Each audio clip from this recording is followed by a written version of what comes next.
سر تو یہ to come back to my earlier question کہ یہ جن صاحب نے الزام لگایا ہے ان کا کیا کوئی تعلق تھا، اس کپل کو جانتے تھے؟ نہیں، کسی کو نہیں جانتے. انہوں نے نامعلوم لوگوں کے خلاف پہلے پرچہ کروایا ہے، پھر وہ کہتے ہیں جی میں چلا گیا ہوں وہ اس کی دکان پہ جو موبلنگ کی ہے فرینچائز، تو میں نے ان سے پوچھا کہ یہ سم نمبر بتائیں آپ نے کس کو دی، تو انہوں نے بتایا کہ یہ ہم نے ان دونوں کو دی ہے، دونوں کو، اور نہ بتایا کہ ان کا ایڈریس اس نے ہمیں دیا، نہ اس کا ایڈریس کہیں پوری ریکارڈ میں آئے.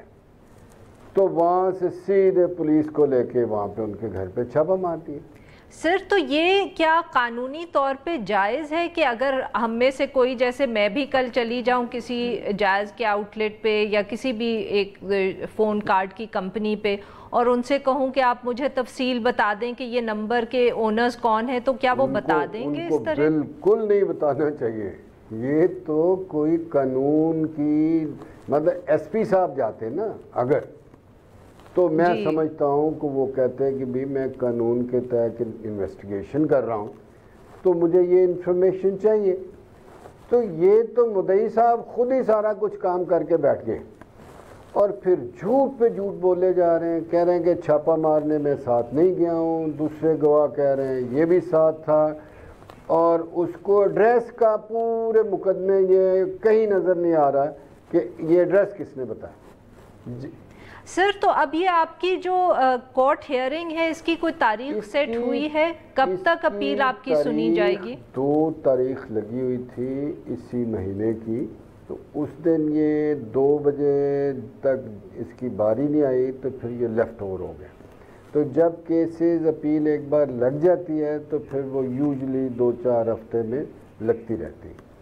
تو ابھی انشاءاللہ ہمارا خیال ہے کہ یہ جی بہت بہت شکریہ سر نے تو ہم سے بات کی. ناظرین now we'll take a short break, اور جب ہم بریک سے واپس آئیں گے تو ہم بات کریں گے پنجاب کے اندر جو نئے صوبے کے حوالے سے پاکستان تحریک انصاف کے کچھ ممبران نے ایک بل پیش کیا ہے نیشنل اسمبلی میں. Stay with us.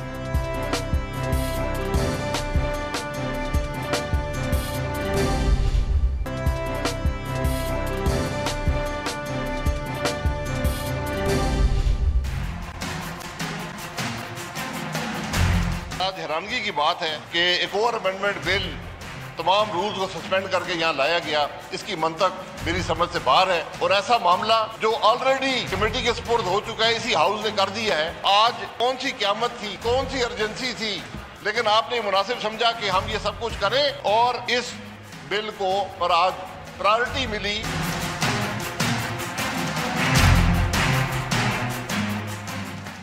Welcome back. Programme کے آخری حصے میں ہم بات کریں گے پنجاب کے اندر ایک نیا صوبہ بنانے کی. یہ ڈیبیٹ جو ہے فائنلی لگتا ہے کہ اب یہ اتنی سیریس ہو گئی ہے کہ ساری جو جماعتیں ہیں یا پولیٹیکل پارٹیز ہیں وہ نہ صرف اس صوبے کے حق میں بات کرتی ہیں بٹ اب ان کی طرف سے کچھ کانکریٹ ایکشن بھی سامنے آ رہا ہے. کچھ دنوں پہلے پاکستان مسلم لیگ نواز نے اسی حوالے سے 2 مختلف بلز جو ہیں نیشنل اسمبلی میں جمع کروائے. ایک انہوں نے جنوبی صوبہ بنانے کی بات کی پنجاب میں، اور پھر ساتھ انہوں نے بھاولپور کا بھی کہا کہ اس کا بھی الگ صوبہ ہونا چاہیے. مگر پچھلے ہفتے پاکستان تحریک انصاف کی طرف سے بھی اسی حوالے سے ایک موو آئی اور انہوں نے پاکستان مسلم لیگ نواز کے بلز ہونے کے باوجود اپنی طرف سے ایک بل پیش کیا اس صوبہ بنانے کے لیے، جس کے اوپر پاکستان مسلم لیگ نواز نے اعتراض بھی کیا کہ جب ان کے بلز موجود ہیں اور وہ کمیٹی لیول تک جا چکے ہیں تو ایک اور بل کی ضرورت کیوں محسوس ہوئی. اسی ایشو پہ بات کرنے کے لیے آج ہمارے ساتھ موجود ہیں ملک محمد عامر ڈوگر صاحب جو ممبر قومی اسمبلی ہیں اور چیف وپ ہیں تحریک انصاف کے. Welcome to the show sir. جی تھینک یو ویری مچ. جی سر، تو سب سے پہلے تو وہی سوال جو پاکستان مسلم لیگ نواز کی طرف سے بھی اٹھایا گیا کہ جب ان کے بلز موجود تھے تو پھر کیا ضرورت تھی پاکستان تحریک انصاف کی طرف سے بھی ایک سملر بل آنے کی؟ جی بسم اللہ الرحمن الرحیم. دیکھیں سب سے پہلے تو میں آپ کا شکریہ ادا کرتا ہوں کہ آپ نے اس اہم موضوع پہ آج ہمیں بات کرنے کا موقع فراہم کیا اور جنوبی پنجاب کے عوام کی ترجمانی کا موقع دیا کہ جو پچھلے دنوں ایک مسلم لیگ نواز کا بل تھا، اس کے اندر ایک چیز ہے جو کلیئر کرنا عوام کو بہت ضروری ہے کہ وہ ساؤتھ پنجاب صوبہ بھی چاہتے ہیں اور بہاولپور صوبہ بھی چاہتے ہیں۔ میں نے گورنمنٹ کی طرف سے رسپونڈ دیا اور فلور آف دی ہاؤس پہ میں نے کھڑے ہو کے یہ بات کی کہ ہم ساؤتھ پنجاب صوبہ چاہتے ہیں، بہاولپور صوبہ اس حالات میں 3 ڈویژنز کے اوپر ایک کمپیکٹ ایک وائبل یونٹ بنتا ہے۔ اگر 3 ضلعوں کے ایک ڈویژن بہاولپور پہ آپ صوبہ بنائیں گے تو اس کی وائبلٹی نہیں بنتی۔ بہاولپور کے لوگ ہمارے عزیز ہیں، ہمارے دوست ہیں، ان کی بڑی قربانی ہے۔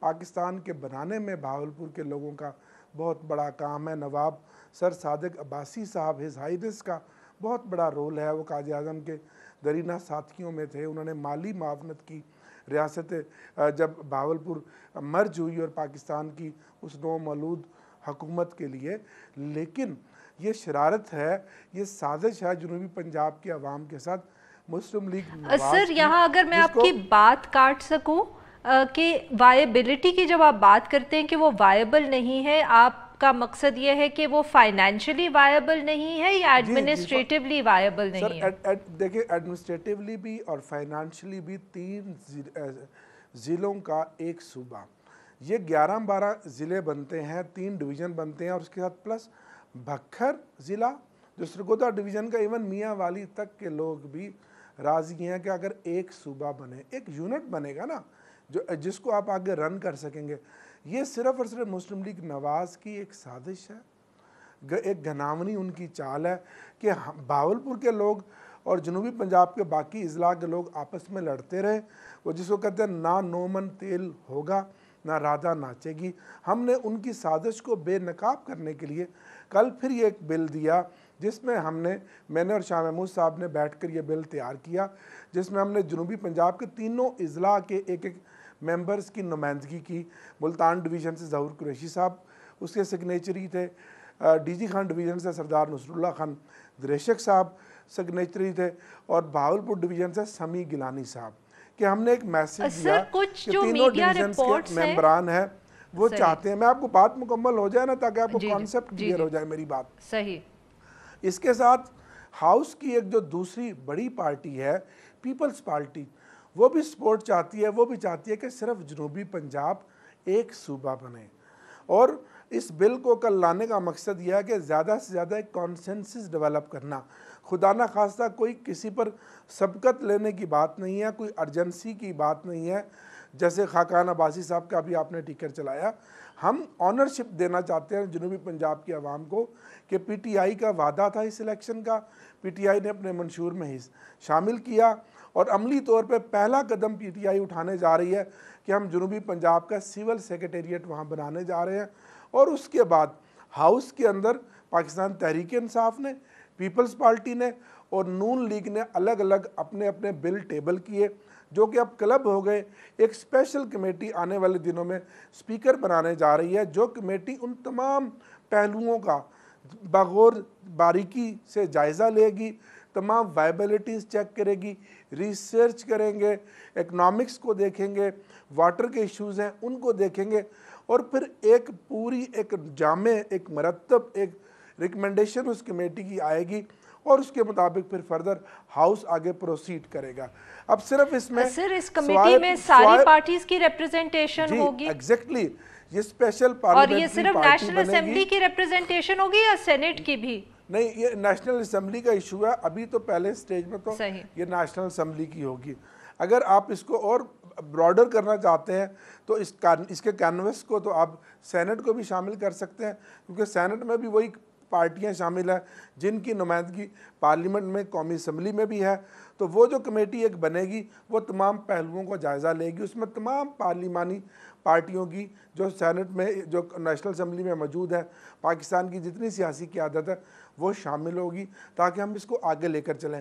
اب فرق کیا ہے کہ اس وقت پارلیمنٹ میں جتنی بھی سیاسی پارٹیاں موجود ہیں وہ ان سب میں سوائے پی ایم ایل این کے باقی تمام پارٹیاں متفق ہیں کہ ایک صوبہ بننا چاہیے، وہ جنوبی پنجاب بننا چاہیے۔ تو اسی سر یہ بل جمع کرانے سے پہلے کیا آپ نے ان سر جو یہ جماعتیں ہیں سب وہ بالکل اگریڈ کہ وہ تیار ہیں اور سب بات کرتی رہی ہیں، مگر یہ بل کو جمع کرانے سے پہلے کیا آپ نے کوئی ان سے کنسلٹیشنز کی؟ جیسے آپ نے پاکستان پیپلز پارٹی کا ذکر کیا کہ آپ نے ان سے گفتگو کی، اور ویسے بھی آپ کی تو جو اتحادی جماعت ہے اس کے اندر بھی ریزرویشنز ہیں جنوبی صوبے کے اوپر، جنوبی پنجاب کے صوبے کے اوپر۔ سب سے کنسلٹیشن کی، سب کو بتایا۔ پاکستان مسلم لیگ کیوں تیار ہے سر؟ اسی کنسلٹیشن کا نتیجہ تھا۔ میں پہلے سوال کا جواب دوں کہ کل ایک یونانیمس یہ بل پاس ہوا، سوائے اس پہ اعتراض آیا پی ایم ایل این کا، ایک بات۔ دوسری بات پی پی پی نے اس کو سپورٹ کیا سر؟ یس، اوپنلی سپورٹ کیا، آلویز پی پی پی سپورٹ کرتی ہے، ون پروونس ساؤتھ پنجاب، بس۔ اب پی ایم ایل کیو کے ہمارے ایک آنریبل ممبر ہے طارق بشیر چیمہ صاحب، ان کا بڑا احترام ہے، وہ ان کا اپنا ایک سٹینڈ ہے، ان کا اپنا ایک پولیٹیکل موقف ہے بہاولپور صوبے کا، وہ بھی پی ایم ایل کیو بھی اس اسپیشل کمیٹی کا حصہ ہوگی، اور جب ہم بیٹھیں گے تو ہم ان کے تحفظات دور کریں گے، ان کو سنیں گے اور ان کو اپنا موقف بتائیں گے، اپنا نقطہ اپنا پوائنٹ آف ویو ان کو دیں گے، اور پھر بیٹھ کے وہ کمیٹی ایک متفقہ طور پر فیصلہ کرے گی، اور پھر اس کی کانسٹیٹیوشنل امینڈمنٹ ہوگی، جس طرح کہ کل آپ نے دیکھا کہ فاٹا کو ایک حقوق ملے، فاٹا کے عوام کے لیے کل ایک سنہری دن تھا، اور یہ ایشو کل لانے کا مقصد یہ تھا کہ اس کی ریلیونسی ہے کہ جب آپ ملک کے پسماندہ ایریاز کے لوگوں کو ایک نمائندگی دینے جا رہے ہیں، ان کو پاکستان کا حصہ بنا رہے ہیں، ان کے حقوق کی آپ بات کر رہے ہیں اور ان کی پسماندگی کو دور کر رہے ہیں، تو فاٹا کے ساتھ ساتھ جنوبی پنجاب کے عوام کا مقدمہ بھی ایسا ہی ہے کہ وہ بھی ایک پسماندہ خطہ ہے جہاں غربت ہے، بدحالی ہے، وہاں بے روزگاری ہے، افلاس ہے، کہ تحریک انصاف آج لیڈ کر رہی ہے، اور تحریک انصاف جو فاٹا کا آپ نے اگزامپل دیا، سر جو فاٹا کا آپ نے اگزامپل دیا وہ تو بہت ہی ایک اچھا اگزامپل اس طرح بھی ہے کہ اس کے اوپر جب بھی کانسٹیٹیوشنل امینڈمنٹ آئی ہے پارلیمنٹ نے بہت جلدی ری ایکٹ کیا ہے اور دنوں کے اندر مسئلہ حل ہوا ہے، مگر آپ کے دماغ میں کوئی ٹائم لائن ہے کہ یہ جو آپ صوبہ بنانا چاہ رہے ہیں ساؤتھ پنجاب کا، اس کے اوپر کتنا وقت لگ سکتا ہے؟ کیا یہ آپ کے ٹینیور آپ کی ٹرم میں مکمل ہو جائے گا؟ یقیناً جی، ہم چاہتے ہیں کہ یہ بہت جلد ہو، سیاسی قیادت سر جوڑ کر بیٹھے، اور دیکھیں ایک کامیابی تو ہماری ہوئی نا کہ مور دین 98% پارلیمنٹ میں کانسنسس موجود ہو گیا، ہاؤس نے ایک سینس دے دی تینوں پرائیویٹ ممبرز بل کی صورت میں کہ وہ تینوں بلز کو کسی نے اپوز نہیں کیا، اور وہ یونانیمس آلموسٹ وہ کمیٹی کے سپرد ہو گئے۔ اس کا مطلب ہے کہ یہ جو ایشو ہے یہ معاملہ سیریس ہے اور یہ معاملہ ضروری کرنے کا ہے، فوری اس معاملے کو حل کرنا چاہیے، فوری اس پر بیٹھنا چاہیے۔ اور سر کوئی سال 2 سال کوئی ڈیڈ لائن ہے آپ کے دماغ میں؟ سال 2 سال تو جی بہت بڑی بات ہے، میں تو یہ چاہتا ہوں کہ یہ دنوں میں ہو جائے، اور یہ اگر ہم چاہیں نہیں، بٹ آپ کی پارٹی کا کیا خیال ہے، آپ اس کو کب تک مینیج کر پائیں گے؟ میری پارٹی تو چاہتی ہے کہ اس کو ایز ارلی ایز پاسبل اس کو کریں۔ شاہ محمود قریشی صاحب ہمارے ڈپٹی پارلیمانی لیڈرز ہیں، وہ اس ایشو کو لیڈ کر رہے ہیں، مخدوم خسرو بختیار صاحب لیڈ کر رہے ہیں جو جنوبی پنجاب صوبہ محاذ کے صدر بھی ہیں، اور تمام پی ٹی آئی کے اور بشمول تمام لوگ اس کی سپورٹ کر رہے ہیں۔ ایون جو بہاولپور ڈویژن کے بھی ممبران قومی اسمبلی اور صوبائی اسمبلی ہیں، پی ٹی آئی کے ہوں یا پی ایم ایل این کے ہوں یا پیپلز پارٹی کے ہوں، سب سپورٹ کر رہے ہیں، سوائے اس کے کہ پی ایم ایل این کی قیادت نہیں چاہتی کہ جنوبی پنجاب الگ ہو اور ہم تخت لاہور کی قید سے آزاد ہوں۔ وہ چاہتے ہیں کہ اس معاملے کو اڑائی رکھیں اور بیچ میں کوئی ایسی رکاوٹ ڈال دیں کہ یہ آپس میں لڑیں۔ اب ہمیں چاہیے بہاولپور کے لوگوں کو، باقی جنوبی پنجاب کے لوگوں کو، کہ ہم بیٹھیں in the larger interest of our future, ہماری جنریشن، ہمارے فیوچر کے لیے، ہماری ترقی کے لیے، آنے والی نسلوں کی بہتری کے لیے ہمیں ان چھوٹے چھوٹے ایشوز کو بلا بہت بہت شکریہ سر، آپ نے ہم سے بات کی۔ Thank you so much. ناظرین آج کے لیے بس اتنا ہی، we'll be back tomorrow at the same time.